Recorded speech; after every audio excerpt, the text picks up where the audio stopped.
आज पर्यावरण शुद्धि या पर्यावरण का सुधार नामक विषय पर प्रत्येक देश में चर्चा हो रही है। इस दृष्टि से भारत में पर्यावरण के संरक्षण के विषय में क्या किया जा सकता है, इस संदर्भ में अपने विचार दीजिए। तो आज का हमारा टॉपिक है पर्यावरण का संरक्षण। तो चलिए शुरू करते हैं। सौर व्यवस्था के सभी 9 ग्रहों में से पृथ्वी ऐसा ग्रह है जहां जीवन संभव है। पृथ्वी को मानव का घर भी कहा जाता है। पृथ्वी पर जीवन का समर्थन करने वाले तत्व ऑक्सीजन, संतुलित तापमान तथा अपार जल भंडार है। ये हमें प्राकृतिक रूप में प्राप्त हुए हैं। पर्यावरण का सीधा संबंध इसी प्राकृतिक संपदा से है। आज मानव को इस पर्यावरण की शुद्धि पर विशेष ध्यान देने की आवश्यकता है। ईश्वर का वरदान है पेड़, वातावरण की शान है पेड़, मानव की सांसें हैं पेड़, मत तुम इनको काटो।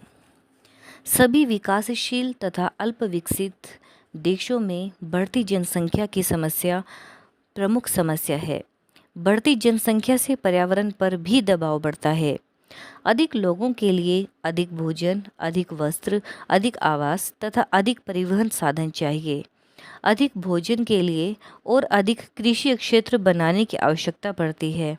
वस्त्र के लिए उद्योगों तथा कच्चे माल के लिए कृषि पर दबाव पड़ता है।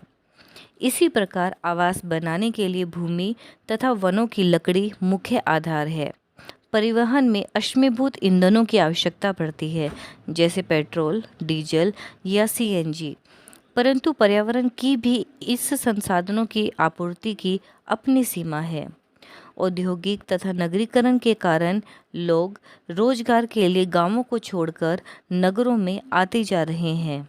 बढ़ती भीड़ से भूमि तथा संसाधनों पर दबाव बढ़ता है।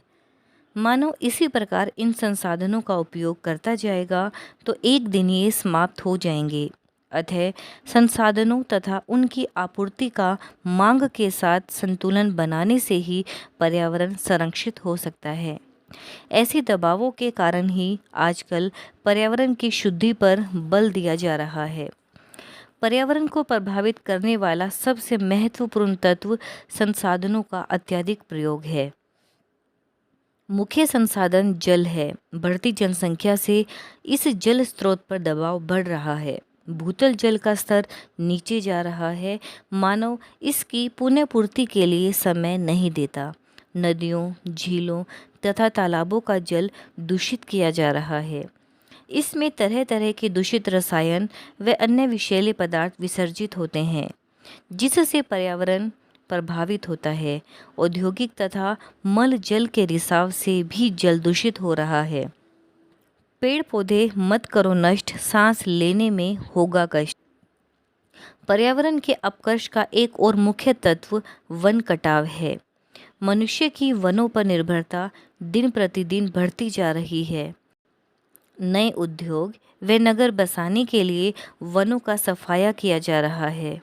अधिक कृषि क्षेत्र के लिए वन काटे जा रहे हैं।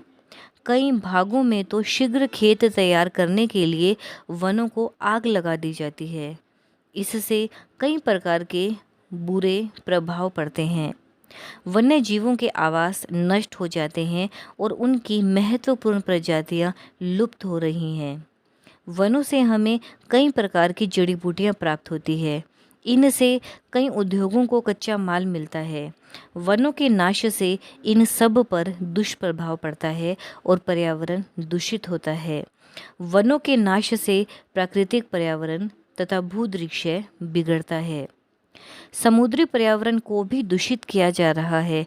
तेल छिड़काव सबसे बड़ा खतरा है, क्योंकि समुद्र में मिला तेल न तो इकट्ठा किया जा सकता है और न ही नष्ट किया जा सकता है। तेल वाले जल में समुद्री जीवों का जीवन खतरे में पड़ जाता है और उन्हें खाने वाले मनुष्य भी बीमार हो जाते हैं। प्रकृति का न करें हरण, आओ बचाएं पर्यावरण।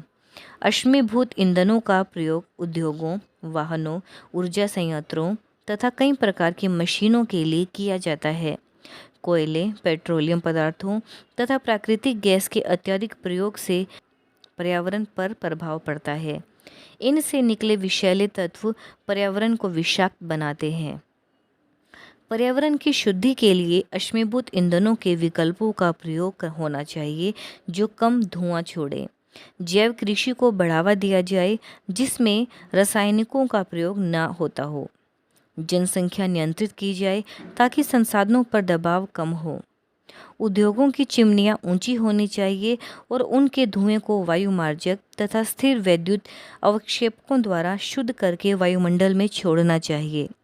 समुद्री पर्यावरण की शुद्धि के लिए तेल छिड़काव की घटनाएं रोकी जाएं। वन कटाव रोककर वनवर्धन अपनाया जाए। वृक्षारोपण के कार्यक्रम लोकप्रिय बनाए जाएं। पेड़ न कोई कटने पाए, जंगल अब न घटने पाए। मिलकर हम सब कसम ये खाएं, आओ मिलकर पेड़ लगाएं। आशा करती हूँ कि आपको आज का टॉपिक समझ में आ गया होगा। वीडियो को लाइक ज़रूर करें और चैनल को सब्सक्राइब करना न भूलें। मिलते हैं अगले वीडियो में। धन्यवाद।